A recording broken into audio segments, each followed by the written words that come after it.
Welcome back to the Credit Frog Podcast. My name is Stan, and I am super excited for today's video because we're going to be going over the 5 essential tips to help you maximize your credit card rewards. Now, this is a very broad topic to consider, and it's very difficult to cover everything in one sitting, but I've broken down into these 5 tips because these are tips you can implement immediately in your own credit card setups to help maximize the amount of rewards, not only on cards you already have, but also on cards you may want to get in the future as well. And so these tips will also be divided into 2 different categories. The first will be more personal tips, so ones that are more individual to you. And then the second category of tips will be for more general tips that are applicable to most people using credit cards today. And before we get into these tips, I want to make sure that we understand what credit cards are at their core, because that's going to help set up the foundation for us to really maximize our credit card rewards. And that is that credit cards are products made by the banks to extract money from you. And that's where it's at its core. Now, as we all know, credit cards are a double-edged sword depending on how you use them. So if you take a look at credit card rewards, it's like a carrot on a stick that the banks use to kind of lure you into their system. So here's you, and here's the credit card on the stick. And in between, the path between you and the credit card rewards, the bank is going to put landmines in between you and those rewards. And those landmines are special landmines. They don't explode, they just destroy your life. And so you want to make sure that you understand that if you hit one of these landmines, you can destroy your life in the quest of getting credit card rewards. And so we want to know, what are these landmines and how can we avoid them? And those landmines are really in the form of fees. And there are multiple fees that are embedded in credit cards, but the ones I want to cover in specific are going to be the ones that are more on the consumer level. And those 2 fees are going to be annual fees and interest fees. So annual fees are pretty simple. The annual fees are the type of fees that credit cards charge to, if you have a card with more rewards or with better benefits, there can be a certain annual fee that's associated with the card. And so as long as you can look at an annual fee and see that, okay, there's this benefit that is more valuable to me than the annual fee itself, for example, like a free night reward on a hotel credit card, that could be helpful to you. If there's statement credits, they can also whittle down the annual fee if you were already to spend money on that statement credit itself. And so that's also known as an effective annual fee. So that's another way to whittle that down. But that's not the one that's really going to destroy your life in my opinion. I think the one that would really destroy your life is going to be the interest rates. And so the interest rate basically is the amount of interest you pay on a card if you were to leave a balance on that card from month to month, which is something that I highly recommend you do not do. There's always going to be some exceptions. For example, business cards. If you're running a business, you may have to do that based off of the amount of capital you need to start your business. Or, for example, you have some 0% promotional APR for a certain period of time, like 15 months, 12 months, something like that. That could be marginally acceptable, although it puts you in a very bad position because you get used to it. But the idea behind this is you want to make sure you pay off your credit cards on time and in full. If you do not do that, I do not recommend chasing the carrot on the stick, which is a credit card rewards. So, for example, if you have a credit card with a 5% cash back on a certain category, or 5x points or miles, that sort of thing, but you keep a balance and the APR is 25%, 5%, 25%, the net is still going to be negative. Now, it's not going to be like this all the time, but for virtually every relevant scenario, it's going to be a net negative cost or a net negative to you. So you're actually think you're getting rewards, but you're not really, because the bank is actually getting more rewards for you. So it's really well thought out by them. And so just be aware that in the quest to getting rewards, be aware of these landmines that can destroy your life and put you into insane amounts of credit card debt that may end up being a downward spiral that you can't get out of. So that's what I want to cover beforehand. And with that all set up and out of the way, let's start and go over our first tip. And that first tip is to make sure you can clearly identify what your goals are for your credit card rewards. I think that having a goal is really important, because once you have a goal in mind and what you want your credit card rewards to look like, you can then create a strategy to help get you to where you want to go. And because of the way credit card rewards are structured, there's 2 ways to go about doing this. The first is to go ahead and be on team cashback. and the second is to be on team travel. And the reason why they're separated is because although both give you great rewards, team travel can get you outsized value depending on how you do it. And so sometimes that's more focused on, but it can also be more complex as well. So there's going to be pros and cons of two of them. And I think because there's that dichotomy, the first thing you want to do is identify which team you want to be on and to ask yourself questions to get there. And so the first question to ask is, how much do you actually travel? Because if you don't travel a lot, being on team travel, although more valuable on paper, may not be more valuable to you specifically. So do you travel once a year? Do you travel once a month? Do you travel multiple times a month? Having that idea of how much you travel is going to be a good way to start to figure out if you're going to even get a lot of value from being on team travel. Then once you figure out how much you travel and if you've deemed that that's going to be the route you want to take, the next step is to kind of dig a little deeper and figure out how exactly do you travel. So you're going to look at the airport side of things as well as the airline and hotel side of things. The airport to start off with is going to be something like, what is your home airport? What does that home airport have? The reason why that's important is because some credit cards actually do have these lounge access benefits that can be helpful if you're going to the airport and you want to get a free drink or some food before your flight. And so knowing what your home airport is going to be very important. So for example, if you have a home airport that has an Amex Centurion lounge, but you have a Capital One Venture X credit card, that's not going to do you any good. So understanding what your home airport is, what that airport has to offer you is going to be one next step in the right direction. The second is going to be airlines. So certain airlines will target certain airports depending on where they are. So you could be at a major airport in a major city, or it could be at a regional airport in a smaller city. And depending on what airline service those areas, that will determine what credit cards you want to get. So for example, the most obvious would be if United flies to your airport, you may want to consider a United credit card for those specific benefits.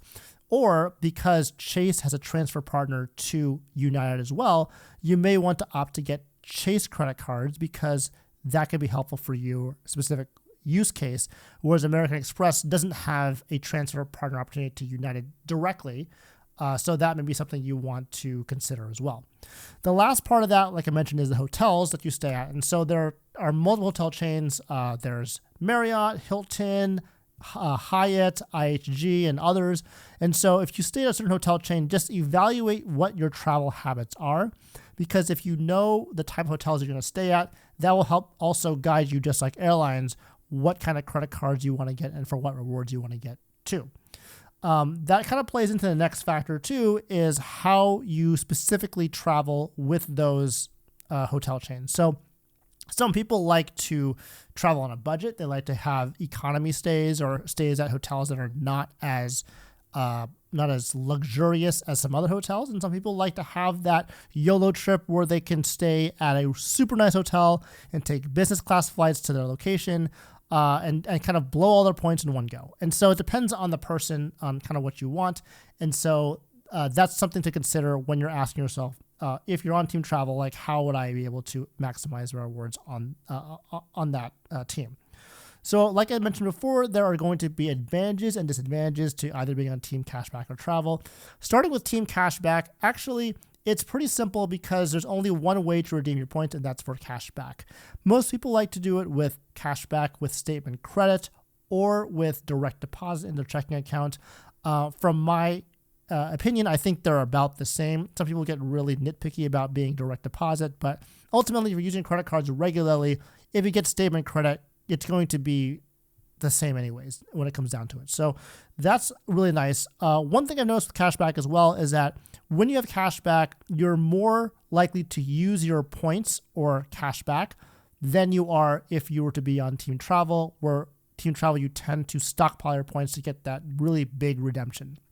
So with Bank of America, for example, I have cashback credit cards with them. When you look at the way you can redeem them either manually by just saying I want to redeem my cash back into direct deposit or to my statement of credit. Or what I do is I do something called auto redemption, where every $25 or more, if I get to that cashback level, it'll auto direct deposit that cashback into my checking account. And so I don't ever have to really worry about having those points or cashback not being used, because they're always going to be auto redeemed into my direct deposit, into my checking account. And so that's a good benefit, because the points are only valuable if you use them.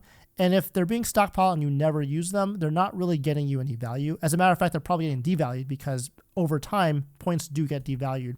Whereas cashback, which generally is set as a standard at 1 cent per point, that's going to be pretty much the go-to. And as long as you're doing that 1 cent per point valuation redemption, you're in a good spot. There's actually even other ways to get even higher cent per point valuations with cashback. For example, with the American Express Schwab Platinum, you can get a 1.1 cent per point valuation on your redemptions. But I think I just want to point out that there's a simplicity that's nice about cashback, where you can really get value without really doing much thought, which is totally opposite, by the way, to something like team travel, where you have to really think about your redemptions. And what's nice about the travel team, like I mentioned before, is that you can really get a lot of outsized value depending on how you redeem your points. And so it's really important to understand that it does take some work to redeem your points for a lot more value. But if you want to put in the work for that, that can really get you a lot more points and get you a lot more value out of it. The last thing I want to cover in this section and about this tip is that, like I mentioned before, if you stay at economy versus luxurious places, that's going to be a personal preference. But I think it's important to note that if you stay at an economy location, at least in my experience, the tendency is for you to spend less money overall. For example, if I look at what I have done in the past for my vacations, I do like to go to Las Vegas. I go maybe 3 to 4 times per year. I think it's a great place to be, to just have fun and to relax. But depending on the hotel I stay at in Las Vegas, I've noticed I spend more money based on those decisions. So in terms of the hotel I stay at, I'll use 2 examples. The first is going to be the Palazzo, which is one of my favorite American Express Fine Hotels and Resorts program purchases that I do. So I try to get the best value, of course, when I do that. But when I stay at the Palazzo, I tend to spend more money because I do things like order room service. I go to the hotel restaurants and hotels of the Venetian and the Palazzo because they're convenient, they're close by to me, which tend to be more expensive, like restaurants like Mod 32, which is very, very good, by the way. If you haven't tried that, definitely check it out. But those are very expensive hotels, even though with the Fine Hotels and Resorts program, I do get room like $60 every day for breakfast, as well as $100 statement credit for restaurants.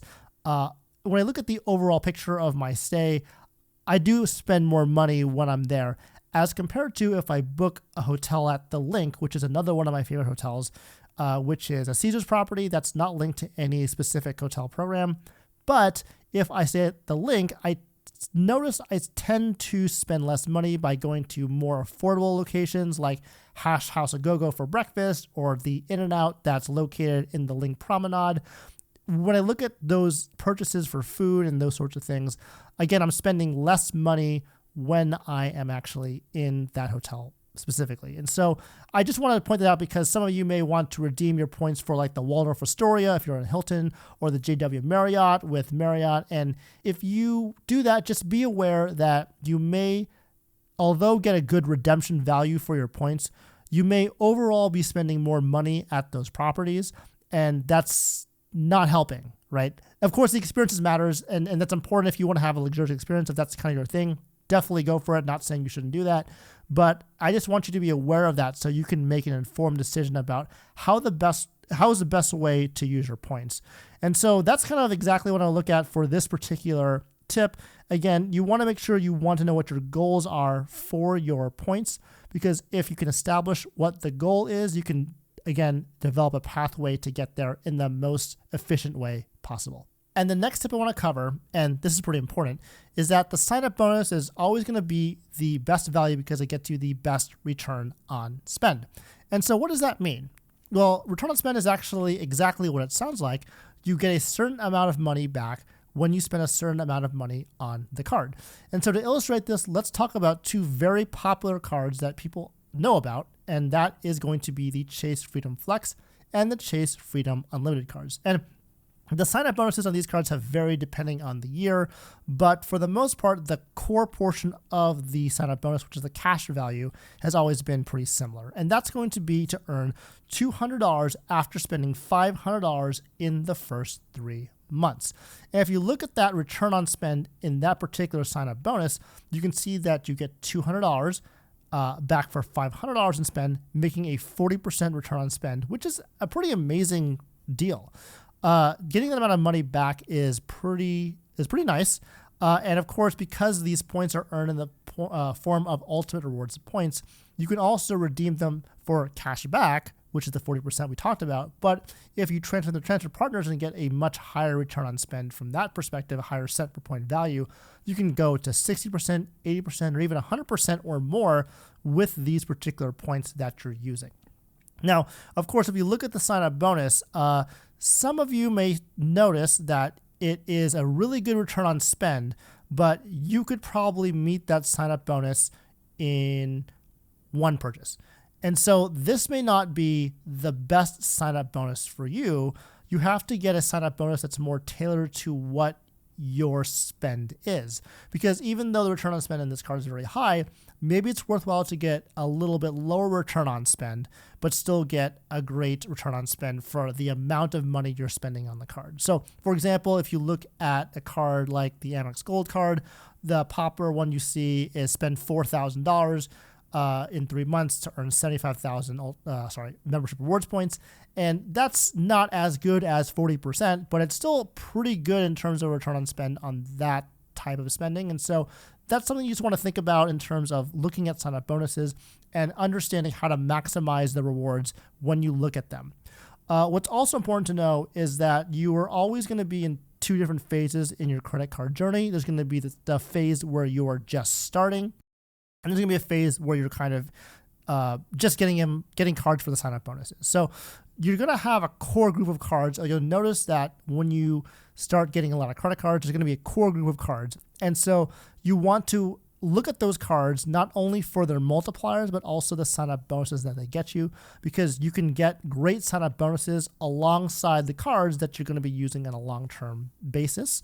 Whereas if you're done with your core setup and you already know what the cards are going to be, then you can start to target sign-up bonuses specifically without any regard to the multiplier on the card, because all you're really doing is getting the card for the particular sign-up bonus, because like I said before, that's going to be the highest way or the best way to get value from your rewards on your credit cards is through these specific sign-up bonuses.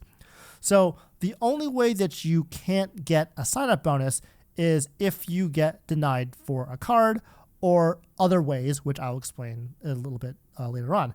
So, but mainly it's when you get denied. So if you get denied, you can't get a sign-up bonus because you didn't get the card, and that's sort of the thing. You want to make sure you get it. So you want to make sure when you get approved for the card that you do intend to spend the amount of money on the card in the time frame that they have for the sign-up bonus, just so you don't miss out on the sign-up bonus, because that would be sad and that would just be a bunch of value lost, and you don't want to be in that situation. So going back to kind of how you can get denied, one way is if you have a lower credit score or your finances aren't in order and so you get denied for a credit card. That's kind of more a different topic for a different day, but I would encourage you to increase your credit score, kind of develop those good financial habits first, and then that would lead you to get a card with a good sign-up bonus. Another reason why you may not get a sign-up bonus is if you are applying too fast, and the most notorious rule for that would be the Chase 524 rule, where if you apply for 5 or more cards in the last 24 months, Chase will automatically deny you for one of their cards. And that's kind of sad because Chase does have very good sign-up bonuses, but they do put this in place to limit the amount of cards you can get from them. Or if you are someone who gets a lot of cards from different issuers, they can also place limits on you for those reasons. There's also Bank of America. They have their 2-3-4 rule, where you can only get 2 cards in 2 months, 3 cards in 12 months, or 4 cards in 24 months. before they deny you for their cards. Although if you do have a Bank of America checking account with them, that 12 rule instead of 3 of 12 is actually 7 of 12. So there are things you can look at to make sure that you are falling under the guidelines for the particular bank that's issuing the card, so you can make sure you're approved for these cards and getting those really good sign-up bonuses. Again, there's another way you can get denied for a sign-up bonus, even though you get approved for the card. And one good example of this is Amex pop-up jail, where if you apply for too many cards or Amex deems you that you are not a profitable customer, they may have a pop-up when you apply for the card saying that, you may not receive the sign-up bonus for this card because of they just have a pop up there. They don't ever give you a reason, and that's always a point of contention between a lot of people is why am I in Amex pop-up jail? And usually the case is that you're either applying too fast for a card or you are not putting enough spend on the card, so Amex doesn't find you to be a profitable customer. And so there are ways to get out of that Amex pop-up jail, but just keep that in mind. That's another barrier to entry to getting these sign-up bonuses to maximize your rewards. Another one would be, sometimes credit card issuers just, for whatever reason, don't want to approve you. And so two banks that come to mind are the Citi Bank as well as Capital One. They tend to have very random approvals. Citi is mostly for the Citi Premier card. There's a lot of data points where people apply for the card with seemingly good credit and they get denied. Same thing for the Capital One Mentor X or any Capital One cards in general. There doesn't seem to be a very robust way of determining if you'll get approved or not for the card. And so just keep that in mind that those are going to be options, or that those may be reasons why you be denied for the card, and you may not be able to get the sign-up bonus because of those reasons. So keep those things in mind, but when it comes down to it, the sign-up bonus is always going to be the best way for you to get value from your credit cards, regardless of the multipliers, regardless of the benefits. If you can meet the sign-up bonus within a certain period of time they specify, that would be the best way to get rewards and the most efficient way to get rewards that you want to get. Okay, so the next tip I have for you is to make sure you understand credit card earnings in specific multipliers and how you can best maximize those in your specific situation. And it's really important because there's a lot of cards out there with different multipliers that have 5x, 4x, 3x, what have you.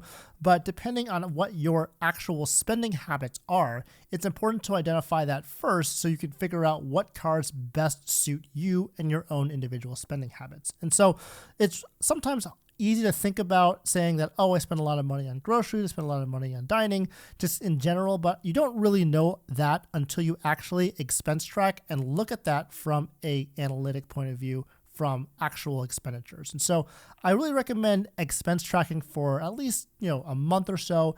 Just go ahead and record every single expense you make on a daily basis. And then at the end of the month, take a look at it and see what you spent money in. And the results actually may surprise you. You may have thought that you spent the most amount of money in food, but maybe you actually spend the most amount of money in everything else. And that's really important because if you can identify that, then you can figure out what's the next best credit card that you can get with the multipliers that you want to have to maximize that specific category. And so that's one example is going to be the Amex Gold card, where that's a very popular card to get for food. Of course, you get 4x points on groceries and restaurants, as well as 3x points on, I think it's air travel.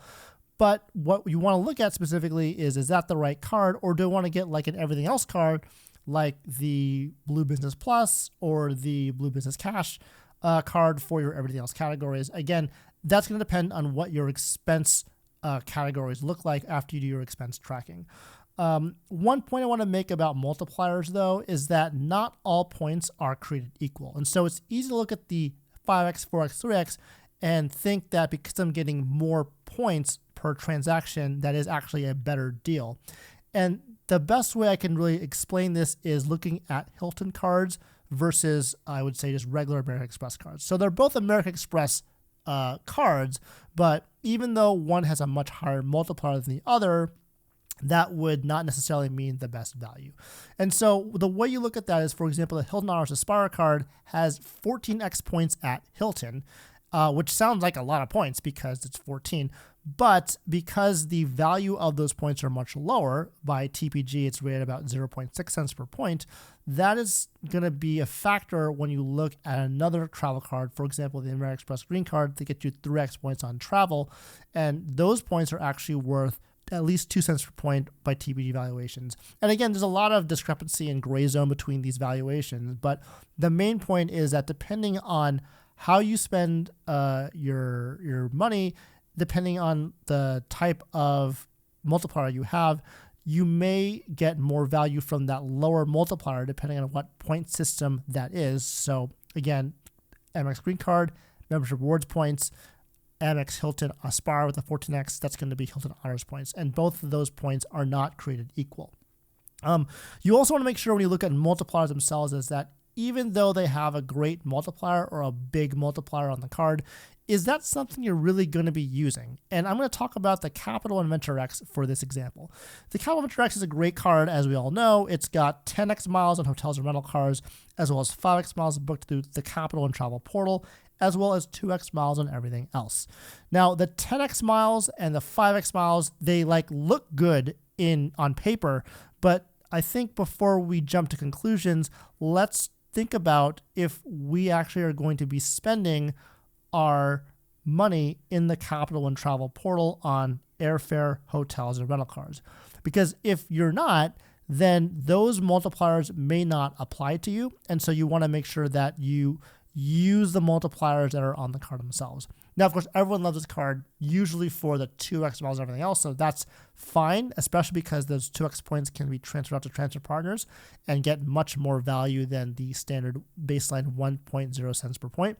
But I use this example just to show specifically that even though there may be a higher multiplier on the card, say 10x or 5x in that example, that may not be something that is relevant to you if your spending is not going to be in that travel portal. Now, maybe you decide that you want to start spending money in that travel portal, in which case that's great. Then go ahead and you get this card, you're going to be able to maximize a lot more of the value on that card because you're using the Capital and Travel portal regularly.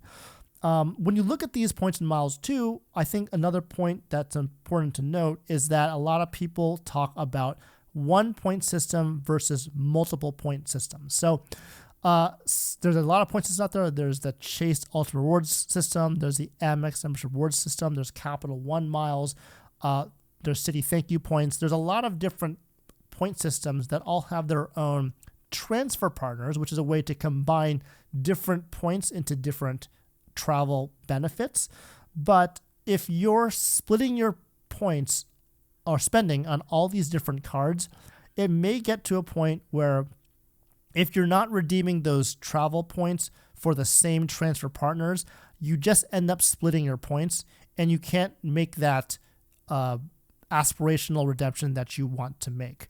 So if you look at your spending, and this goes back to the expense tracking we talked about earlier, if you notice that your spending is actually quite low, it may be more reasonable and better from both a value and a simplicity point of view to stick to one or two point systems. And so, for example, if you want to stick with Capital One, as we just used as an example, if you have the Venture X card, maybe it's worth it to get the Capital One Saver One card as opposed to the Amex Gold card, because even though the Amex Gold card may get you a higher multiplier at 4x on groceries, that 3% on groceries on the Capital One Saver One card would feed into the Capital One mile system, and you could actually use that alongside the Capital and Venture X miles you've already accruing or getting value from. So you can actually use that one system to then book that aspirational travel, as opposed to figuring out how I'm going to use the membership rewards points at the same time as the Capital One system. Although they do have some overlapping transfer partners, so that could be a moot point. But I just want to bring that up just so you're aware of that conundrum, that situation, because simplicity can be better than complexity at times. And so sticking with a 1 to 2 point systems may be more worthwhile and maybe something you can consider instead of diversifying your points across multiple point systems. Okay, so now that we talked about earnings, I think it's really important to also talk about the second part of all of this, which is going to be the redemption side. Because we can earn a lot of points and earn a lot of cash back, but if we don't redeem them in the right way, it really doesn't matter, to be honest. You have to make sure that you understand both the earnings portion as well as the redemption portion. And it's going to depend on if you're team cashback or team travel, how we go about doing this, with team cashback clearly being the easier part of this conversation. So let's start there first. When you're team cashback, it's really simple. All you have to realize is that you want to get at least 1 cent per point for your cashback. So for example, if you earn 1,000 points, you should be getting $10 in cash back. There shouldn't be anything less than that. Ideally, you'd get more than that, and there are ways to go about doing this. And the good news is most banks value their points at 1 cent per point already, so there's no need to make that Chase Bank is one of these banks, so is Bank of America. Issuer that you may want to be careful of is American Express. They're more geared towards team travel to begin with, which we'll go over in a second, but their cashback redemption is pretty bad at 0.6 cents per point. So if you earned 1,000 points, that would be only $6 in cashback, which is pretty bad again. But there are ways to get around this by, for example, being on team travel, or if you have the American Express Schwab Platinum card, that can also get you a 1.1 cent per point valuation, which is going to be 1,000 points is like $11. So it's something you have to be aware of, the different rules and redemption values for each bank. But that is the typical redemption value for cashback. Now let's move on to team travel. And team travel is always the one that's talked about most frequently because that's where you're going to get more value for each point you get. So instead of getting 1.0 cents per point, you may get something like 1.5, 2, 2.5, or more than that, depending on how you decide to redeem these points. There are stories of 5 cents per point, 10 cents per point, 15. There's really no ceiling to your points redemptions, and that's why it's so lucrative to be on team travel. But again, like I mentioned at the beginning, if you don't travel, that's not going to mean much to you anyways, and the points are only useful and valuable if you use them. So if you stockpile them and never use them, it's still pretty useless, and that would be a 0 cent per point valuation. So I'm going to be the first to say that I'm not the most expert person to ask about this because I don't do a lot of these crazy high redemptions for my points.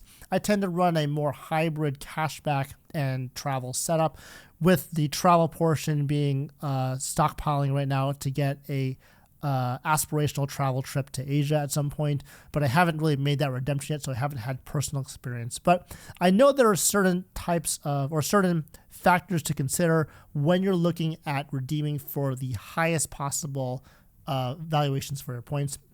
And so I'm going to cover them right now. And the first thing is that this is going to be work. You got to put in the work to find the right redemption for the best redemption to get the most value from your points. And so what does that mean? You have to go on Google Flights. You got to see what kind of flights are available. You got to go through different airlines. You got to see what airlines give, what the value of the airline ticket is versus how much points you can redeem them for. A very popular way to redeem airline miles is to go through transfer partners through one airline and then redeem points on one airline for another airline within the same airline alliance that can get you a better value. So common ones that I see that can be helpful is using Air Canada Aeroplan miles to redeem for Star Alliance flights. You also have something like British Airways Avios miles that you can redeem for One World Alliance flights. And Virgin Atlantic has been a pretty good redemption for a lot of different airlines, but they did recently just join SkyTeam a couple of months ago. And so we have to kind of see what happens with that. But those would be some opportunities to look at if you're looking for these types of very high, like 10, 15, 20 cent per point valuations. The second thing is you want to be flexible with your dates. You can't say, I want to travel on this specific day and come back on this specific day, because that's just going to narrow the amount of available award flights to you, and you may not find exactly what you're looking for. And again, I want to just point out here that the best valuation on points is going to be the ones that you redeem.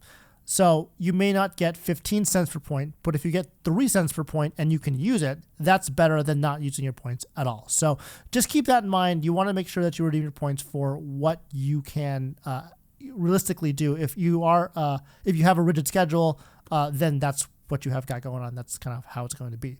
The next thing I want to talk about is you want to think about booking these flights out very far in advance. I'm talking about like 11 months or more out. I think 11 months is probably how most flights or most airlines release their award charts, about 11 months in advance. I may be wrong on that, but that's what I've heard. And so if you're thinking of doing a redemption, try to book it out as far out in advance as possible, because you'll have the most amount of availability at that point if you were to redeem flights from, in a very, very long span of time, and you have a lot of opportunity to kind of figure out what the best date is for you.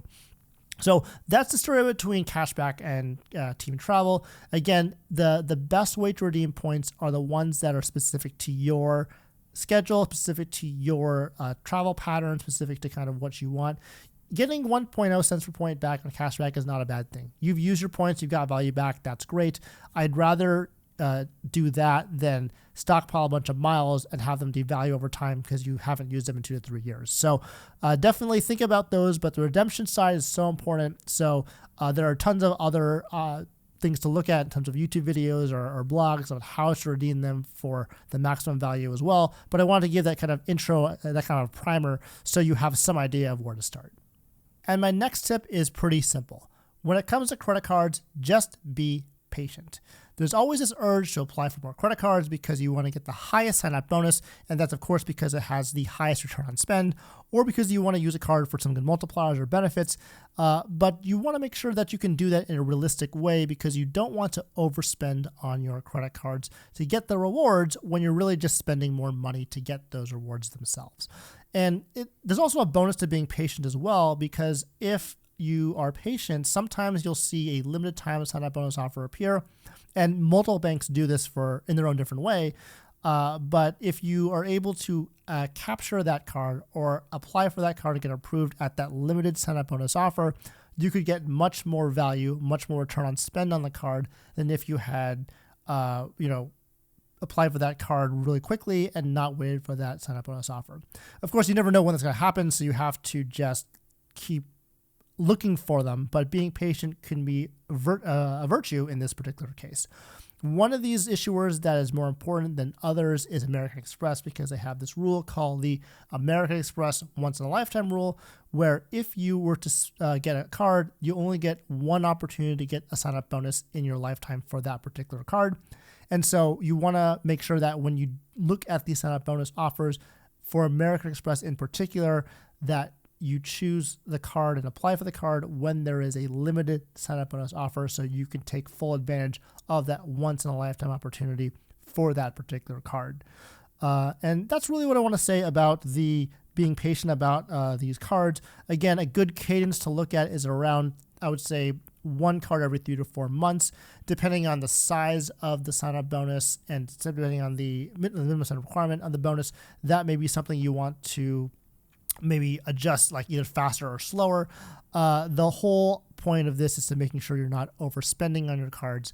And when you have a certain goal in mind, like we discussed at the very beginning of this podcast, that goal will help tell you or help you strategize on what the next best card is and what velocity or what tempo you're going to choose to get the next card for your particular use case. So those are my 5 essential tips for maximizing your credit card rewards. Again, credit cards are very personal, and so the amount of rewards you get are going to depend on a lot of different factors, including whether you're on Team Cashback or on Team Travel, your credit card rewards goals, as well as your highest everyday spend categories. Again, these tips should help you get the most out of your rewards, so you can be sure that you're not paying credit card companies, but instead the credit card companies are paying you. Thanks so much for staying to the end. I really appreciate it. And if you're just starting out on your credit card journey, definitely check out this podcast next, where I go over how to start your credit card journey by age.